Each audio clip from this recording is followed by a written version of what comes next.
Good morning and welcome to the fifth quarter AZ. My name is Danny Neal and I'll be one of your co-hosts for today. And today we have a very, very special show. Someone we've been trying to get on for a long, long time. And so this is a star-studded event this morning.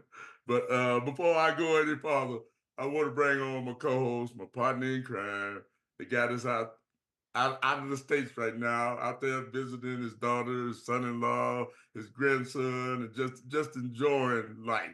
And that's my guy, the coach, Mr. Tyrone Johnson. How you doing this morning, man? Man, Coach, I'm doing good this morning. How about yourself? I don't know, man. But they ought to hire you to work for the CIA or something, boy. You be slipping in and out of town. Don't nobody know where you be at. You just be gone. You know? And Hey, man, so sometimes you gotta go. So, you do, man. I'm beginning to think that you won the lottery, that big, big money, and you got a private plane with your own pilot. Don't tell nobody. Okay. All right. Well, I know I asked you a long time ago if you won that $1 billion, would you hook your partner up? You told me you'd pay my car for me, so I appreciate that. I'm waiting on my car to get paid.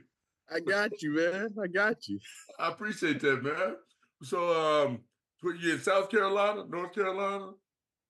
So, we're in South Carolina, but it kind of like a suburb of Charlotte. So, I mean, you can literally drive, 15 minutes and be over in the North Carolina side or whatever. And so, yeah, so we out here in the Charlotte area, but on the South Carolina side, out here, chilling a little bit. How's that grandson?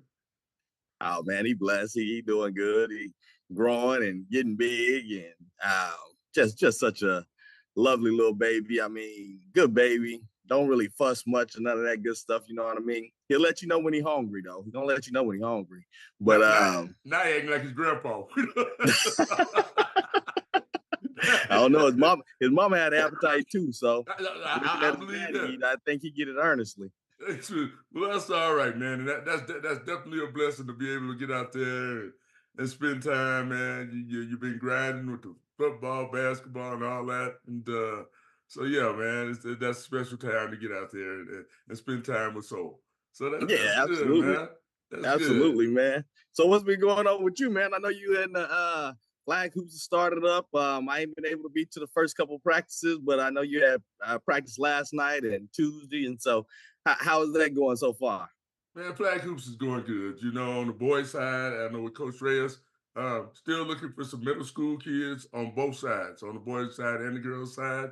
But on the high school level, man, it's been great. It's been really great on the boys and girls side. Um, I think we had like 20 girls out there last night, um, with some that was there Tuesday but did show up last night. We had some more new ones last night. We know for a fact that so we're gonna be averaging maybe 30 35 girls, but there's always room. So it's been going good, man. They're out there working hard, practicing, giggling, laughing, yeah, and doing all them things, man. Um, so last night, Coach Jesse had the lead, Coach Andre had the lead, Coach Ball wasn't there, you wasn't there, so I had them all to myself last night. And so it was good. They got out there, they put in some work. So it's good. Exciting to see what happens all summer and let them showcase it in November, man. But they're Hey waiting man, on it. that's when you at your best, you know what I'm saying? When it's just you against the world right there, that's when you at your best. So I know you enjoyed that.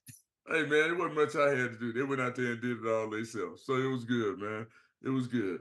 But, the spring sports are going strong. We got baseball, softball, track, beach volleyball. And so, man, we just got a lot of Flagstaff kids just doing a lot of great things and getting ready for summer. Yes, Getting ready for sir. summer, man. So they're all excited about that and had spring break. So, of course, it snowed. It's a, Has it melted though? Yeah, man. Yeah. Okay. We good. We are good, man. So we're just excited. I haven't seen any NCAA tournament games, no March Madness yet, man. So You want me to spoil something for you? You got to record it. no, I ain't got nothing recorded. I ain't got nothing, man. I ain't had a chance to get anything.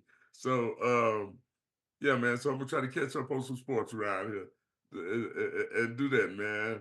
So Nothing wrong with that, Coach. Ain't nothing to do, everything's going well, man. I'm glad to see you made it out there. And and with the guests that we had today, this all works out perfectly. All works out perfectly. Yeah, especially when you're talking about NCAA, something that she's familiar with. And so we'll talk a little bit about that. So we'll let you do the honors, man. Well, you know what, Coach? This person is very near and dear to me. But look, before we bring her on, we just gonna go ahead and take a trip down memory lane and see if some people remember her kind of like this. All right.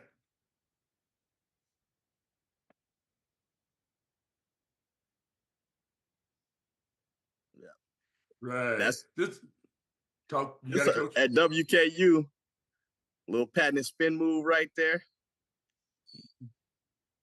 So WKU, that's Western Kentucky University. Correct. For those that didn't know, but we all knew where she was at, what she was doing, and that was just something that she did.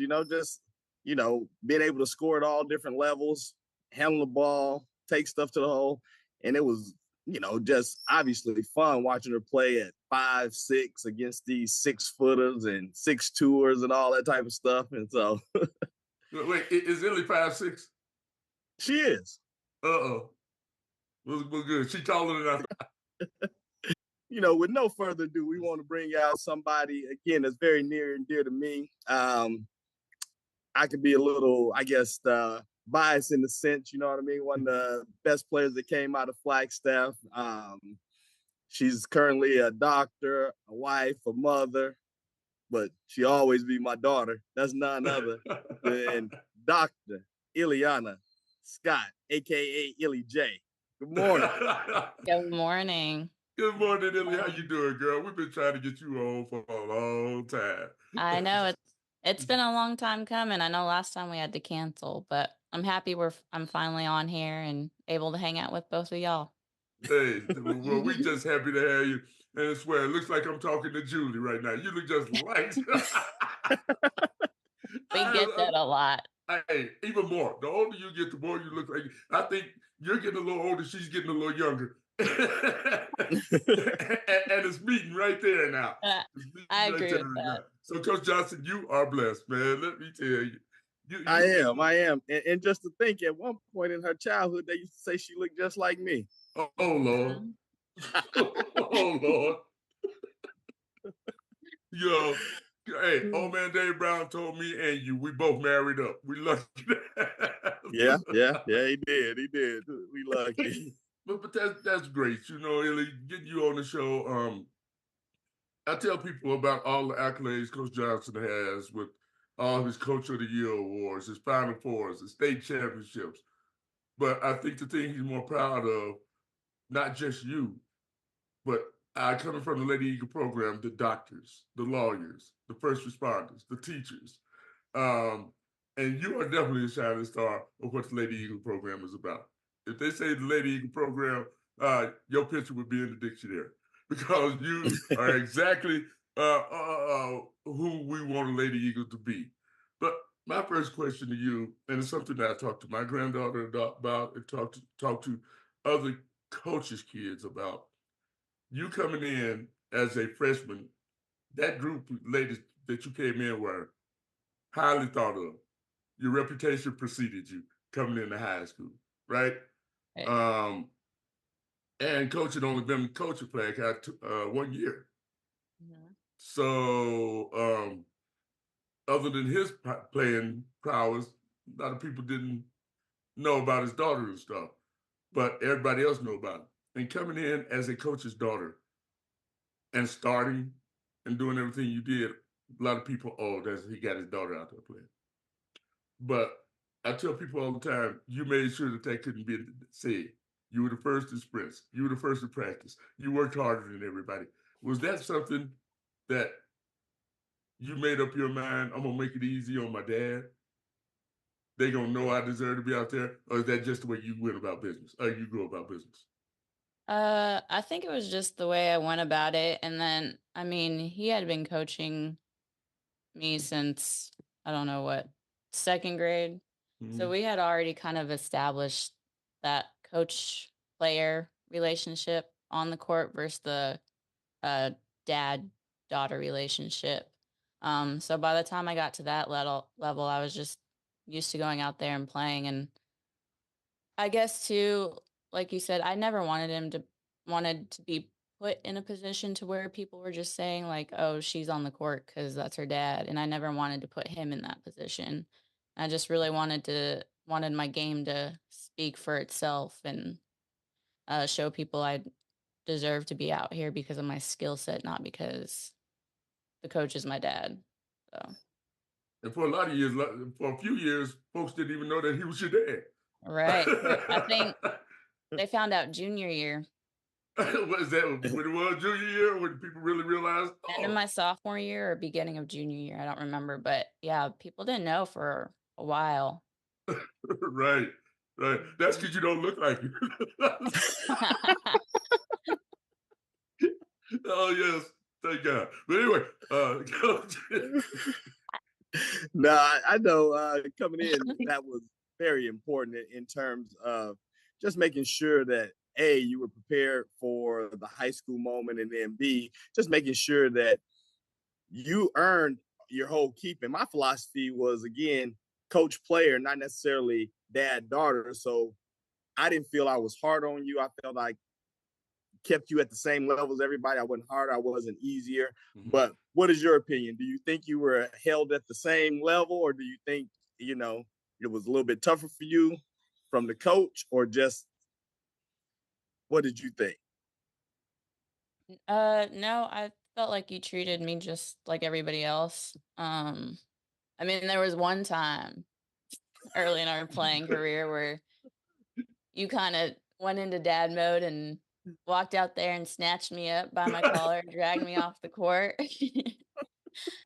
For having an Supposed to be telling everybody attitude. family business. But that was early in my career. I saw you do that to a couple girls later down the line. So I was gonna say, it don't feel wasn't like just me. You treated us all the same. We were all basically like your daughters. You treated us all like family, made sure we had that family atmosphere and that connection. So I never felt like I was treated differently or you pushed me harder or anything. Yeah. And for people that may not know, you basically, you're born and raised in Flagstaff. You came up through the elementary middle school system. I mean, Marshall Elementary, then I don't know if it was called Flagstaff Middle School at that time. I think it was, and not junior high. And then of course Flagstaff High School. You also partook in quite a few different sports. Tell us a little bit about your early days playing sports there in Flagstaff. So when I was younger, I started out with soccer and basketball. Then I picked up softball. Softball was probably my best sport. I was a pitcher. I played that all the way up until 6th grade, and then I took a break from it, and then I tried to pick it back up again um, in high school as a freshman, but that wasn't where my heart was. So after freshman year, I ended up joining track because Speedy talked me into joining track after injuring my shoulder. I couldn't go out the next year for softball anyway, even if I wanted to. So she talked me into running track. So I ran track. I did some jumping and track, all that. So yeah, I did a few different things. Right. And how did your attitude, mentality change going from high school to college basketball? Because I always said, and I used to always tell Coach Johnson, if Illy had Trail's confidence, because Illy, you were always so low key, and I'm just gonna go out there and do my thing. All right, it's cool. Trail, I'm the baddest out here. You all can do it. Yeah. I know. I wish I had Trev's confidence too, but I think when I went to college, I feel like my confidence level was basically the same as high school, and then when I got injured, I think my confidence level really like took a deep dive. That really just getting through that made my confidence low. So just learning how to like navigate through that and figure out how to get back to where I was when coming in, and um my mentality during high school. College is a little bit different where everybody's on the basically the same playing level. So you really have to have thick skin and a tough mentality, because at that point your skill sets basically even with everybody else. So at the college level, I feel like it's really 80% mental. High school, you can get by with your skill set to a certain extent. But once you get to college, you really have to have that mentality. So that was just something I learned once I got to college.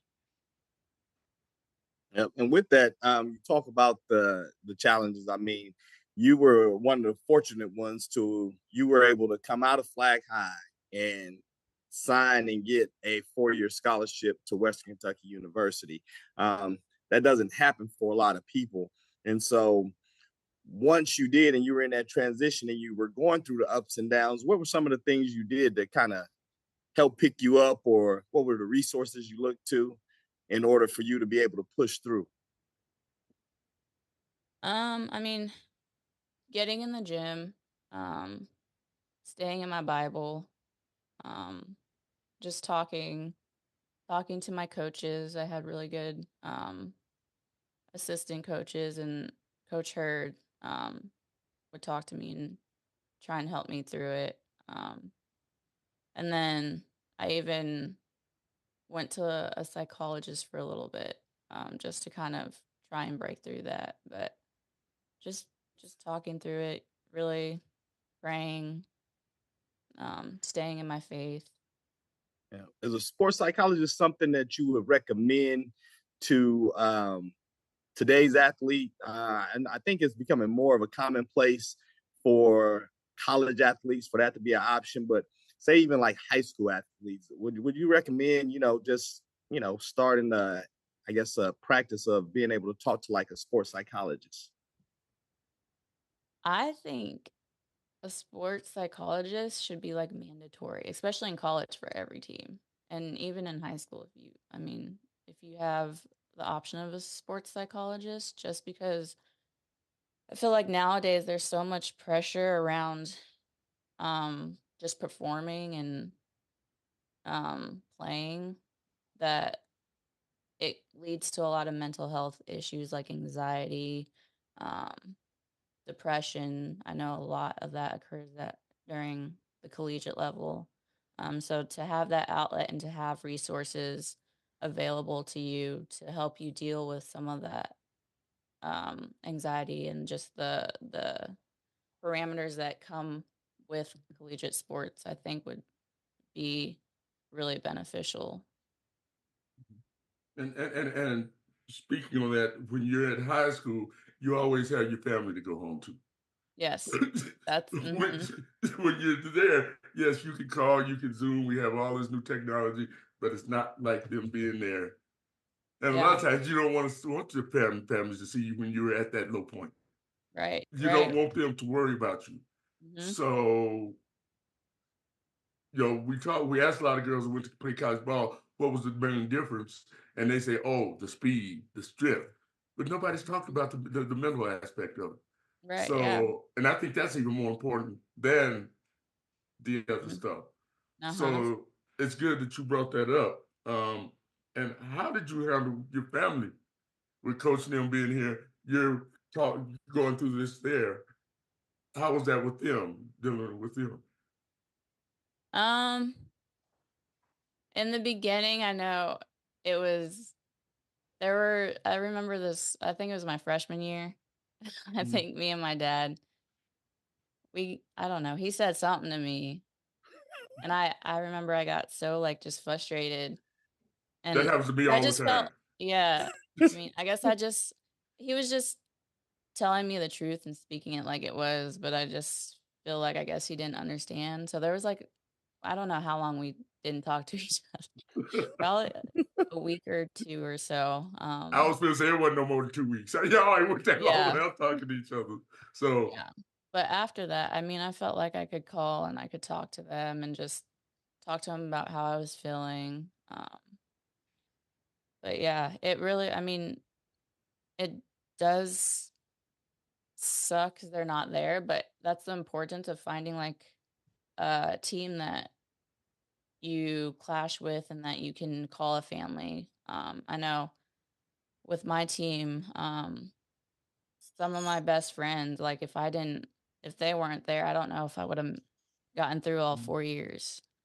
right. Because without them, we leaned on each other. So they kind of pulled me up when I was down, and I did the same for them, and we just got through it.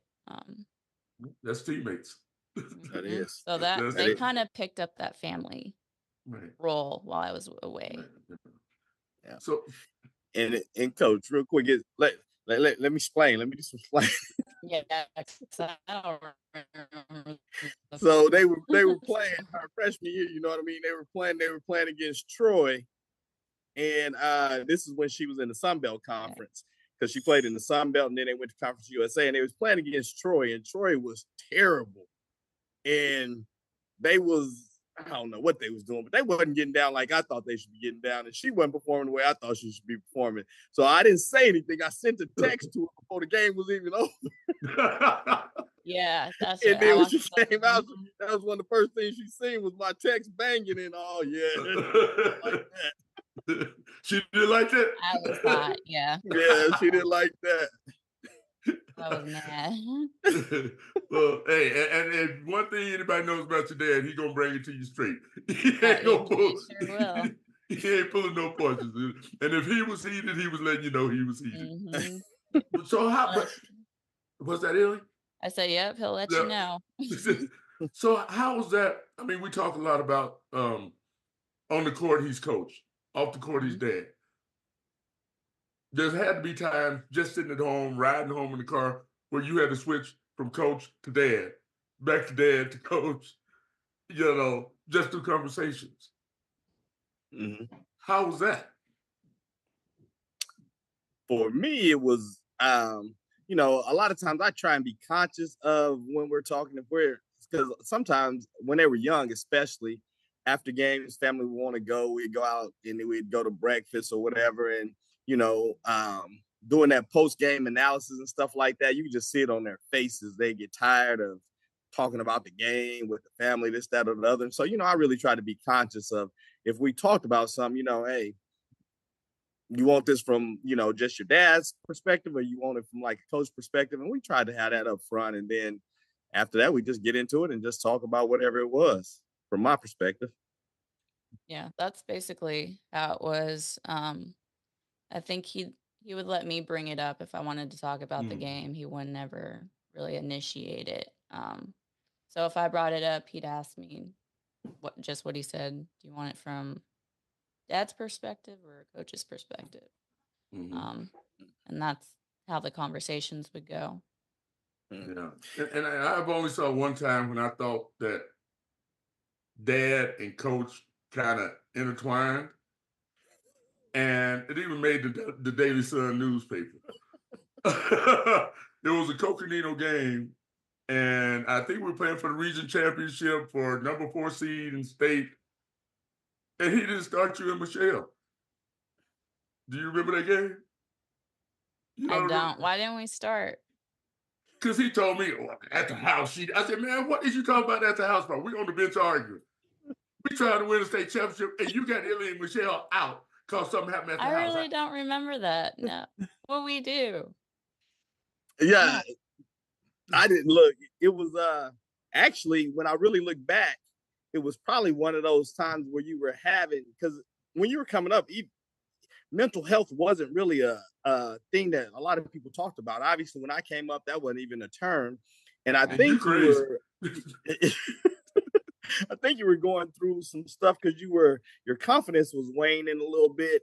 And, you were going through some stuff, and I was like, well, we just won't start you. You know what I mean? You just sit down, and then when you're ready to play, you kind of let me know we'll play. It was at Coconino, and you were sitting, and he kept questioning me, so I just said it was something you did at the house. But I think you was going through like some mental health issues, to where you were like just unsure and unconfident. I was like, well, we won't put you out there like that. Yeah. But and I'm telling him, look, man, I don't care what happened in the house. We need to win this game. Did we win? Well, we won. He said, oh, yeah, we're going to win going away. At halftime, we walk in the locker room. Miss Brown will say, what is he doing? I said, I don't know, but he seemed to think we're going to win. I walked on in the locker room. We came back and won.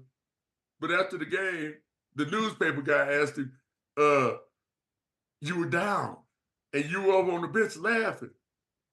And he told the newspaper guy, oh, that was Coach Neal making jokes. I wasn't making jokes. I meant it. Put Easley in the game. Put Easley in the game. Oh, that is funny. That's hilarious. I really well, look, don't remember that. We ain't got time to continue with his foolishness. You mentioned your teammates in college and stuff like that, and the importance of those teammates. I get to witness, like, even now, you guys have like a sisterhood, like a bond. You FaceTime each other 2-3 times a day. Now that you're becoming parents and wives and everything, you're going to each other's weddings, you're going out to celebrate the birth of a child. And so elaborate on that a little bit more, you know what I mean, in terms of how that's your crew now. Yeah. So I think that's the best thing about college and going to Western, is that sisterhood we formed. So I'm really close with about 4 of my teammates, and then my other teammates, we check in every now and then. But like I have 4 real girls that I'm real close to, and we try and meet up with each other once or twice a year. We've been to each other's weddings and each other's weddings. One of them just had a baby, so we've been FaceTiming her, seeing how she's doing. They came out here to help me after I had the baby, to just cook and clean, get me out the house, organize the house for me. I mean, if I'm ever going through something, they're the ones that I'd pick up the phone and call. Yeah, I mean, without they're truly family at this point. Like they're not my blood sisters, but they're definitely my sisters for sure. Yeah, and when you were with them, you know what I mean, y'all went through some stuff. That first year we talked about, as far as your freshman year, wins, loss, not that great. Your coach gets dismissed after that year. You know, the trio, you know, when we talk about you, Lex, and Chaz, you know, y'all decide everybody to stay and really push and work. And then Coach Hurd came in and y'all turned it around. And I think before it was all said and done, you won a Sun Belt championship, conference championship. Then you moved to Conference USA. You won a Conference USA championship. At that year, you guys had 30 wins. You were ranked in the top 25 in the country. You know, you yourself, you got to participate in 2 NCAA tournaments, and that's the madness that's going on right now. Tell us a little bit about that experience, you know, coming off like a conference championship and preparing for the NCAA tournament, kind of the insight of what these players are going through right now. I mean, tournament time is fun. Just the energy, the atmosphere. I mean, you look back, I mean, to the little girl in you, and that little girl is just waiting for this moment, you know, and to actually like be there in the tournament, playing against Baylor, playing against Texas. I mean, it's exciting, it's fun. It's just, I mean, this is what you stay up all those nights for. This is why you're in the gym every day getting shots up for this time right here to show what you're about, you know? So. Right. And And we got so excited just seeing you on the court on TV. Yeah, they on TV. But seriously, to have someone like you that can show the other girls you can make it. Oh yeah. You because we don't have a lot, especially girls in basketball. You know, yeah, we've had some guys in football do well, baseball do well, but we haven't had someone like you to come in and show them, hey, we can do this. You can be on TV too. You can get more rings than your dad has. You can do it. I've been waiting to put that one in, but Yeah, he's but on his way. Heels. Oh, there's no doubt On his about it. way. And I'm gonna be right there with him. I'll be Yeah. right there with him. Yeah. But just that excitement is, and we sit here, we watch the NCAA tournaments, you see how you're getting off the buses and how they treat you, and it's big time. Mm-hmm. It is big time, and I imagine, like you say, the little girl in you. There had to be times when you just had to stop and say, "Wow." Yeah. Yeah. So what was your highlight in college? That wow moment. I would say the highlight was winning the Sun Belt Championship, getting that first ring. That was the best feeling ever. Just to finally accomplish a feat that I had been aiming for since coming into high school. So that was the best feeling ever. And then just the way the end of the game played out was just super exciting. So that was definitely Coach, the highlight. yep. If we had that clip, Coach, I'd have played it for you. You got again 5'6" in the conference championship, and she's in there doing what she do. And so one of the last shots they trying to put up comes off rebound. 6'3" girl, she goes up, snatches, pulls everything down to secure the victory. Because if the 6'3" girl would have got the rebound and put it in, they would have lost by one. And just to see her in that moment, to be able to go up and grab it, secure it, Right. pour and go off, see her run, jump into her teammate. I remember that. I remember that. So yeah, and like I said, I guess my point is we all were excited for you. You weren't the only one jumping up screaming. All the Flagstaff was jumping up screaming too. Everybody was very, very excited for you. So you know, that just goes to show you once again, things can be done here. Oh yeah. And if you listen at your coaches, you listen to what you're supposed to be doing, you can get there if you truly want to. You put the work in. Right. I think that's a big piece is getting in the gym. I think that's everybody's into like the AAUs and constantly playing, and I feel like getting in the gym and working on your skill set um isn't as prominent, I guess, these days as it was before, because they have so many um different opportunities just to playing games, and playing games is great, um Mhm. but at the same time you still need to get in the gym, work on the fundamentals, get your shot down, all that. and So and that was one of the things that people really don't see, especially nowadays, since you have all the highlights and stuff like that. People see highlights and see clips. They always just see the great moments of people making somebody, of people crossing somebody, or whatever it Right. is. But they don't see how many reps you make in the gym, how many jumpers you actually miss, how hard you push to get better. And so for you, um, how was it just to get on that grind and to stay in the push through in days that you didn't want to be in the gym? um I mean, I knew what I wanted. I knew my goal. I knew I wanted to play collegiate basketball. Um, and then once I got to college, I knew that I wanted to be on the court and be able to contribute and be able to get a conference championship. Um, so just having those goals in my head, I was always very goal driven. So I know from a young age, you taught me to write down my goals and put them somewhere and work towards them. So I've always just had that uh, goal mindset. So even on days Want to get into the gym, I'd go. Sometimes I needed a little pushing, as you may know.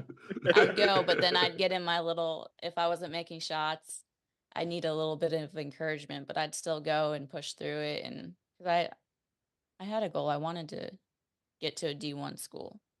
Yep. Coach, in them tough days, if you see some of them looks, man, that I used to get. I could just, hey, actually, I saw some of those looks on the court sometimes when you told her something. or when she was hurt and you tell her, no, you're not playing. And I know one time, no, I'm playing. And she went on out on the court. Hey, we winning this. I don't care what you're saying. I'm going to be a part of it.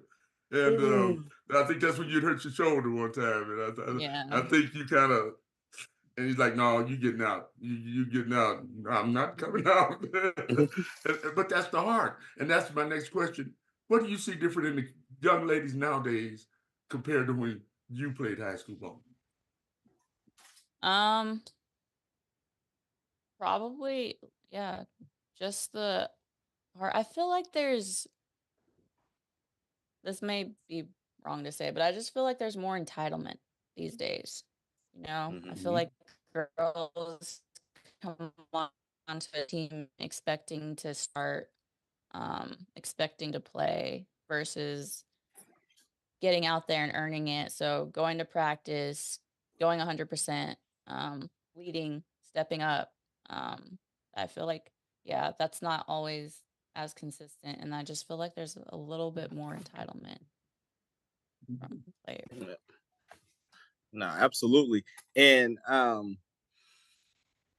when you talk about basketball, give people some of the avenues it's been able to afford you. I know in college you obviously got to go to I don't know if it was Cancun or something, you know what I mean? You played basketball throughout, you kept with your schooling.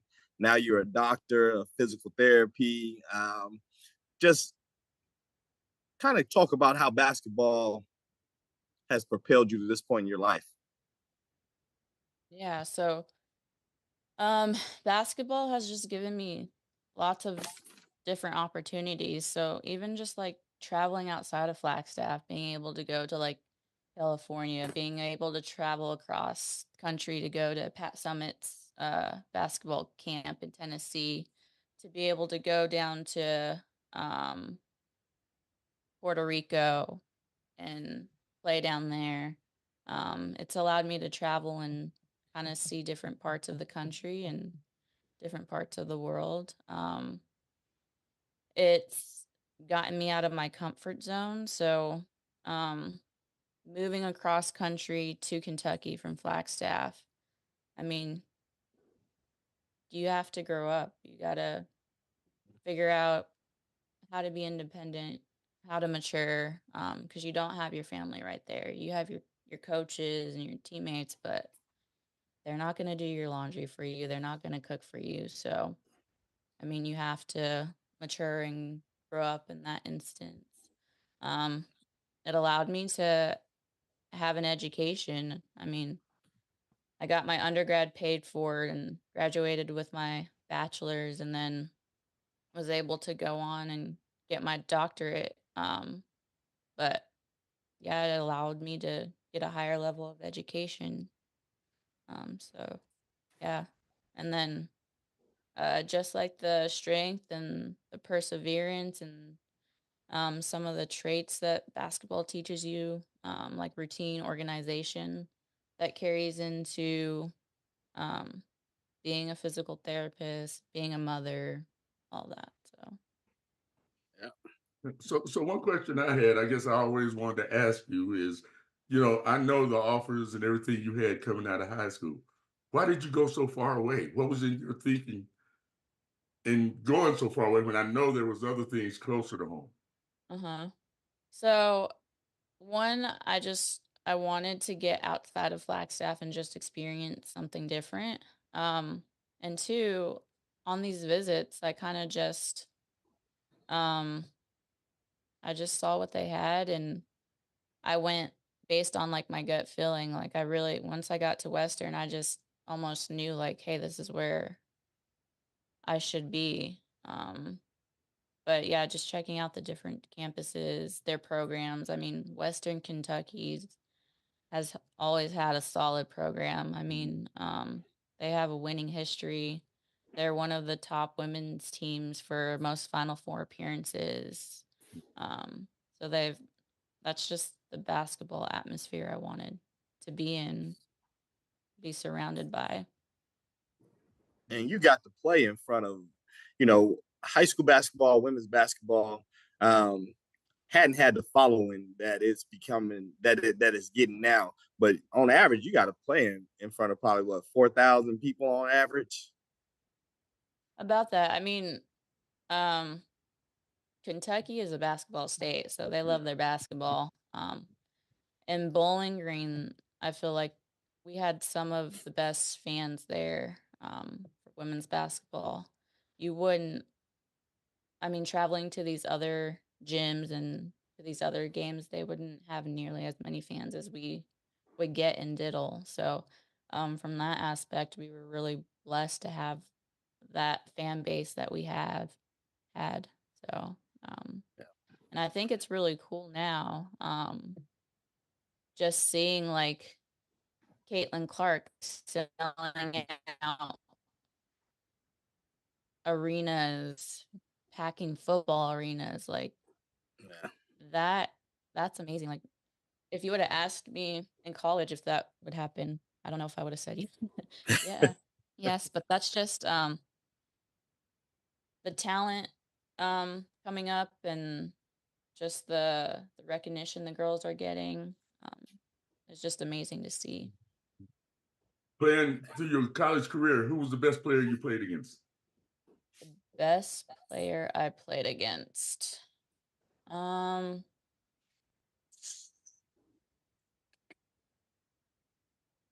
don't know.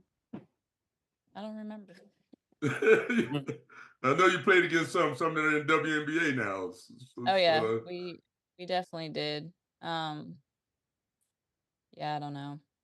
Yeah, well, you played against some very, very, very good talent. So We did. Yeah. that's all of them. Actually, when you get to that level, everybody you play against, Yeah, you play. everybody has the skill set at that level. Yeah. Hey, when you were in college, that's when they were talking that being able to play college athletes and stuff like that, and you guys were waiting, going back and forth. I think when you were there, I think you guys at 1 year did get an extra stipend or something like that. But now they got the NIL. What are your thoughts on the NIL for these collegiate athletes? When it first occurred, I thought that was gonna create a lot of like divisiveness amongst teammates, since you have players getting paid millions and then players not getting paid anything. But I mean, for women, looking on it now, I like it because they're getting, I mean, they're getting paid now versus going to the WNBA and only making whatever it was, 30,000, 40,000. Now some of these top players are getting paid what they should be. So I think when I first came out, I wasn't for it, but looking back on it, I think um, I think it's beneficial. And then That's it good stuff. levels the playing field, I feel like, a little bit more too. So now In you what don't way? have so now, like, since teams can offer the NILs, you have girls going to different schools, versus like when I was coming up, you had your powerhouses and it was just really like the Tennessees constantly winning and getting the talent, or the UConns getting the talent, or the Notre Dame getting the talent. And it was just the same teams over and over getting the same talent. But now that you can offer a little bit of money to players, you're getting players going to different teams. So I think it's leveling the playing field a little bit. Yeah, okay. Yeah. And I hadn't thought about it like that, but that is the truth.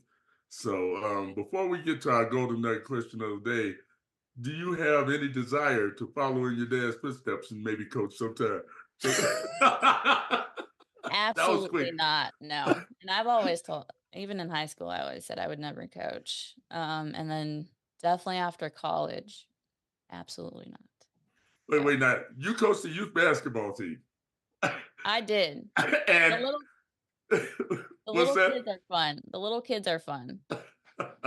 I can do the little ones, but no, once you get to like middle school and high school, and especially now with some of the stories I hear, just from other coaches about like parents and stuff, I just I can't deal with all that. That is not me. So I'm just like, nah. But they know that your dad will fight, so you don't have to worry about that. All right, coach. Oh boy, you stupid. You stupid. Yeah. So All where right. we at, coach? We ready for the golden nugget question of the day, coach? Are we really ready? Because you ain't done your thing yet, so I don't know if you're quite ready. No, I'm ready. I'm ready. It is time now for you, Easley, to impart a little wisdom on us, to the people out there, with a question that Coach Johnson is going to give you to kind of motivate us, give us a little knowledge, drop a little knowledge on us. And we do it by way of our Coach Johnson's golden nugget question of the day. Get him, Coach. All right, Il. So you mentioned, being young, coming through. Now that you went through it, you're a doctor, you're a wife, you're a mother. Looking back on that 5th grade, 6th grade girl, 12-year-old girl that went to the WNBA skills and drills and stuff like that. If you were writing a letter to that little girl, what's the one thing that you would really say to her in that letter?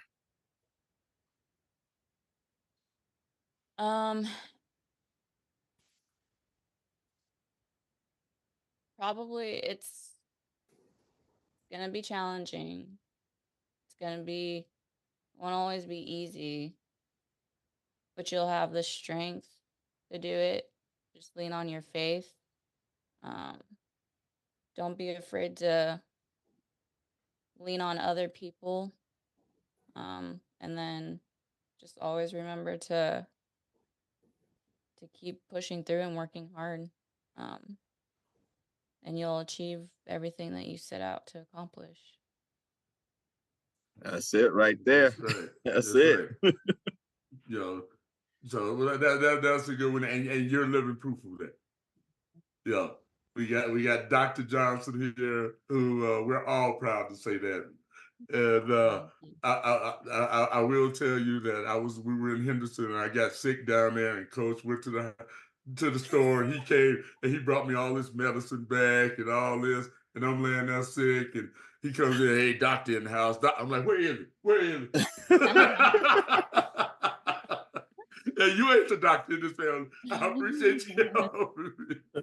But I just want you to know we're so proud of you. I've been blessed to be able to watch you come up from a little girl, and just see all the magnificent things you've done and you will continue to do. It's just starting for you. I was hoping you had Soul there with you this morning, so we could give him a little TV time. Here, he's right here. I'll go grab him. Go grab Soul. Go get Soul right quick. Go get Soul right quick. Let everybody see that once again we got a pretty baby that don't look like his granddad. But, oh boy, you ain't got no sense. Yeah, so and this is just the first of many TV times for Soul. Yeah, definitely. We're gonna let you bring him out, man. Bring it out. Hey, there he is, none other than my man. He looked like he probably trying to sleep. Knocked out. So, oh, look at him! Look at him! Yeah, he dreaming something good. Hey, so that's motivation. He's like, I'm tired. Yes, he is. Well, that's all right. Easley, thank you so much for being on. This has been great. You Thank are. you for having me. Oh yes, this is your inspiration to all young ladies. Yeah, I'm gonna make sure my granddaughter watches this show. And tell all the girls, hey, y'all watch what a lady eagle can become. And yo, we just proud of you, happy for you, love you to death, girl. Even after all you had to put up with the guy over here, you know. Thank you for having me on. I enjoyed it. It's always fun to be around you and Coach Jay and all Right. y'all's shenanigans. Yes. But you know more than anybody that he starts it all the time. He's the one that Oh, starts no. it Y'all all. both started. Y'all both. There you go. Y'all both instigate it. Hey, that's Illy, again, we definitely appreciate your time and thank you. And so I can't wait to get up there and kiss you on your forehead. he said, just don't wake me up.